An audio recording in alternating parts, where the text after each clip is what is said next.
Assalamualaikum warahmatullahi wabarakatuh. Salam demokrasi.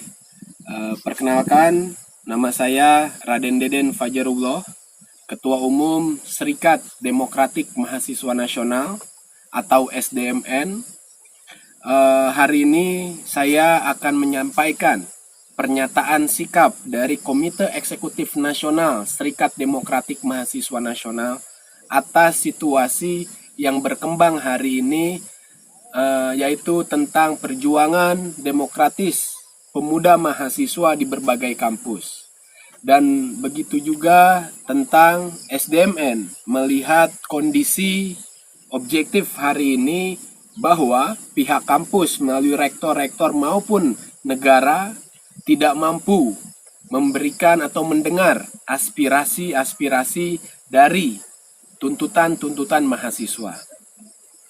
Maka dengan ini pernyataan sikap Komite Eksekutif Nasional Serikat Demokratik Mahasiswa Nasional atau KEN SDMN dengan tema terus majukan tuntutan demokratis pemuda mahasiswa di kampus-kampus dan perhebat perjuangan dengan terlibat bersama kaum tani dan kelas buruh untuk melawan imperialisme, feodalisme, dan kapitalis birokrat.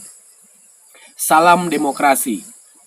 Pertama-tama, saya ucapkan salut dan bangga untuk kita semua, seluruh anggota dan pimpinan Serikat Demokratik Mahasiswa Nasional di Indonesia. Dan tak lupa juga kepada seluruh pemuda mahasiswa di Indonesia yang terus berjuang tanpa henti melawan setiap kebijakan kampus yang anti-ilmiah, anti-demokratis, dan anti pengabdiannya kepada rakyat. Perjuangan hebat adalah perjuangan tahan lama.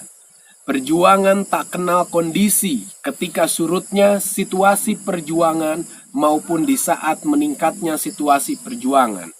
Hal demikian perlu dengan modal besar, yaitu keyakinan dan kesabaran. Sejarah di dunia manapun maupun di Indonesia sudah diwujudkan secara turun-temurun betapa rakyat kita adalah rakyat yang cinta akan perubahan, cinta keyakinan atas kerja kerasnya, dan cinta atas kesabaran untuk terus-menerus membangkitkan rakyat dari keterbelakangan hingga pada saatnya rakyat bersatu, berorganisasi, dan berjuang untuk merubah kondisinya sendiri.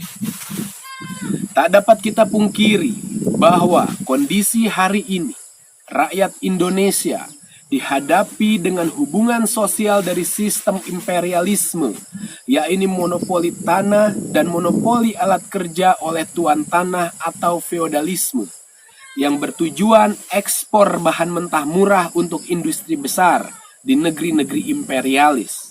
Sedangkan industri di Indonesia adalah industri semi-processing, pengepakan, garmen, makanan, minuman, perakitan, dan sangat terbelakang. Hal demikian bukanlah sesuatu yang tanpa sebab, melainkan akibat didominasinya negara kita oleh kepentingan imperialisme melalui kaki tangannya di dalam negeri, yaitu borjuasi besar komprador dan tuan tanah, yang terus mengusahakan segala usahanya menciptakan pemerintahan patungan seperti pemerintahan di bawah komando Joko Widodo Maruf Amin saat ini.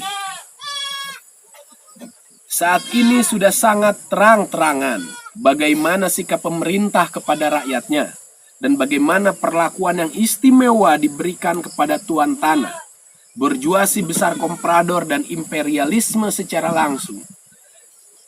Dari kebijakan paket ekonomi berjilid-jilid, disahkannya berbagai aturan-aturan hingga menyikapi tuntutan rakyat dengan tindasan yang amat sangat fasis.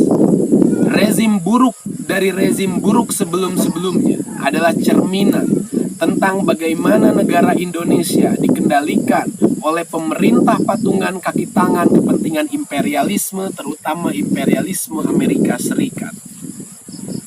Situasi demikian diperparah lagi dengan tidak mampunya imperialis keluar dari lubang yang dibuatnya sendiri, yang kita sebut sebagai krisis.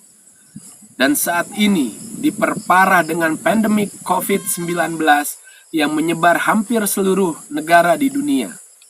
Malah, yang terparahnya adalah di negeri imperialis sekalipun, seperti Amerika Serikat, mereka menjadi korban terbanyak di dunia. Artinya, krisis yang terjadi di negeri Amerika Serikat tidak mampu ditangani oleh dirinya sendiri. Siapakah yang pada akhirnya menjadi korban? Tentu, jelas negara jajahan maupun setengah jajahan seperti Indonesia lah yang menjadi sasaran empuk atas ekspor kapital dan tindasan serta penghisapannya. Terparahnya adalah rakyat Indonesia yang harus menanggung akibatnya.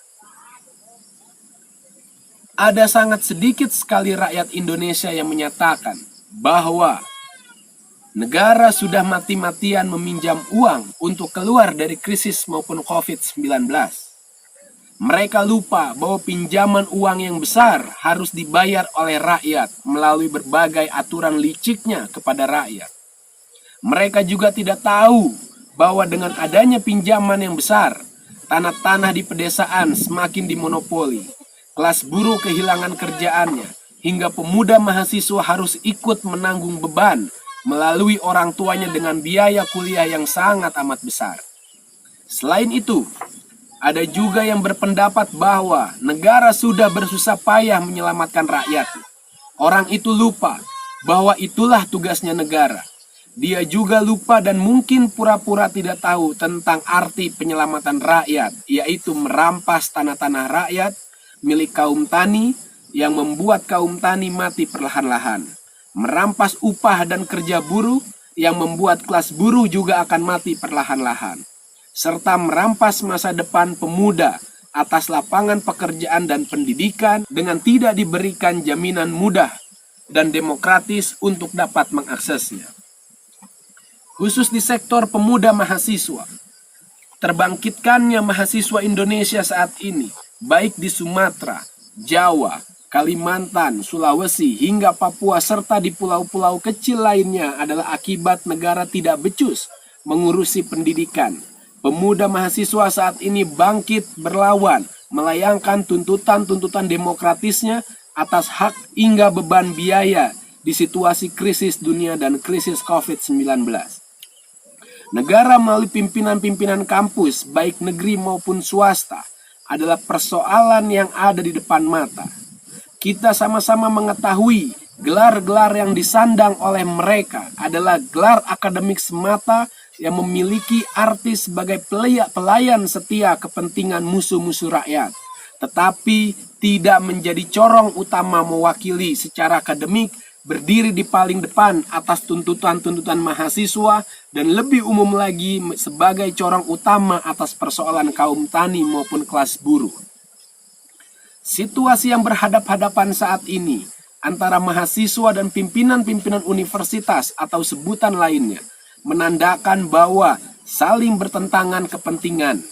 Bagi mahasiswa, mereka mewakili kepentingan orang tuanya dari desa sebagai petani maupun sebagai buruh di perkotaan. Sedangkan bagi pimpinan-pimpinan kampus mewakili kepentingan negara yang dipimpin oleh pemerintah patungan borjuasi besar komprador dan tuan tanah. Tak ada yang keliru di saat mahasiswa menunjukkan bentuk demokratisnya untuk berlawan di kampus-kampus. Tetapi hal keliru adalah ketika pimpinan-pimpinan kampus yang memiliki berbagai titel tidak mendengar tuntutan-tuntutan demokratis mahasiswa dan bahkan melakukan intimidasi dan sikap anti-ilmiah layaknya seorang yang hidup di abad pertengahan. SDMN sebagai organisasi massa mahasiswa berskala nasional tentunya berdiri bersama pemuda mahasiswa lainnya untuk berjuang menuntut tuntutan demokratis dan siap terlibat bersama berhadap-hadapan dengan pimpinan-pimpinan kampus yang antidemokratis, ilmiah, dan kepanjangan tangan dari kepentingan musuh-musuh rakyat.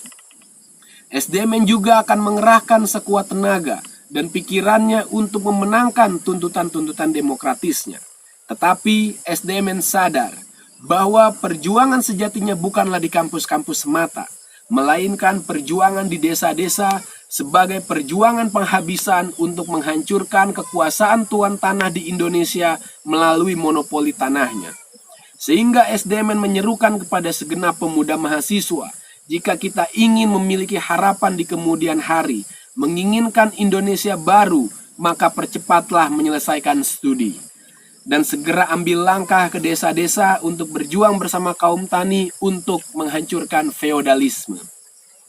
SDMN yakin dan sadar bahwa tanpa perjuangan reforma agraria sejati, tidak mungkin ada industrialisasi nasional sebagai jaminan lapangan pekerjaan yang layak bagi pemuda. Tidak mungkin ada pendidikan gratis, tidak mungkin ada pendidikan ilmiah dan demokratis, serta mengabdi kepada rakyat tanpa reforma agraria sejati. Tidak juga lupa saya menyerukan kepada setiap anggota dan pimpinan SDMN di Indonesia untuk bersama-sama kita majukan tuntutan-tuntutan demokratis pemuda mahasiswa di kampus-kampus dan teruslah melatih diri untuk memiliki keteguhan dan keyakinan kita untuk terus berjuang melawan badai menghadang, walaupun badai menghadang, karena perjuangan yang hebat akan melahirkan perubahan. Demikianlah pernyataan sikap SDMN. Sekali lagi, saya ucapkan salut dan bangga untuk seluruh anggota dan pimpinan serta seluruh pemuda mahasiswa yang terus berjuang dengan tuntutan-tuntutan demokratisnya. Jayalah SDMN, jayalah perjuangan pemuda mahasiswa Indonesia, salam demokrasi, hormat kami, Komite Eksekutif Nasional, Serikat Demokratik Mahasiswa Nasional, Raden Deden Fajarullah, Ketua Umum, Serikat Demokratik Mahasiswa Nasional. Terima kasih.